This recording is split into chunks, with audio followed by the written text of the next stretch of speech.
തൻവീറാണ്. Welcome back to T Talks. ഇന്ന് നമ്മൾ discussion ചെയ്യുന്നത് പെസ്റ്റ് കൺട്രോളിനെ കുറിച്ചിട്ടാണ്.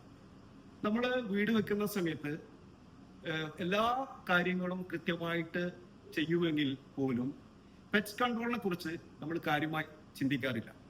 എന്നാൽ വിദേശ രാജ്യങ്ങളിലൊക്കെ ഇതൊരു നിയമമാണ്. പെസ്റ്റ് കൺട്രോള് നിർബന്ധമായും ചെയ്യണം എന്നുള്ളതാണ് ആ രാജ്യങ്ങളുടെ നിലപാട്. നമ്മളൊക്കെ അവസാന ഘട്ടത്തിൽ നമ്മുടെ വിലപ്പെട്ട നമ്മൾ ഒരുപാട് പൈസ ഇൻവെസ്റ്റ് ചെയ്തിട്ടുള്ള ഇന്റീരിയർ ഫർണിച്ചറുകളൊക്കെ നശിച്ചു പോകുന്ന സമയത്താണ് നമ്മൾ ഇതിനെക്കുറിച്ച് ചിന്തിക്കുക. എന്നാൽ ഒരു വീടിന്റെ ഏറ്റവും പ്രധാനപ്പെട്ട ഘടകമാണ് പെസ്റ്റ് കൺട്രോൾ എന്നുള്ളത്. ഈ പെസ്റ്റ് കൺട്രോൾ ചെയ്തിട്ടില്ലെങ്കിൽ അനുഭവിക്കുന്ന ഒരുപാട് ആരോഗ്യ പ്രശ്നങ്ങളും അതുപോലെ തന്നെ നമ്മളുടെ വിലപിടിപ്പുള്ള ഫർണിച്ചറുകൾ, നമ്മളെ വീടിന്റെ അകത്തളത്തിൽ ഉണ്ടാകുന്ന ചിതലുകൾ, ഇതൊക്കെ ഒരു പെസ്റ്റ് കൺട്രോളിന്റെ ട്രീറ്റ്മെന്റിലൂടെ നമുക്ക് പരിഹരിക്കപ്പെടാവുന്നതാണ്. ഇന്ന് ഏറ്റവും അഡ്വാൻസ് ടെക്നോളജി ഉള്ള പെസ്റ്റ് കൺട്രോൾ ട്രീറ്റ്മെന്റ് നമുക്ക് അവൈലബിൾ ആണ്.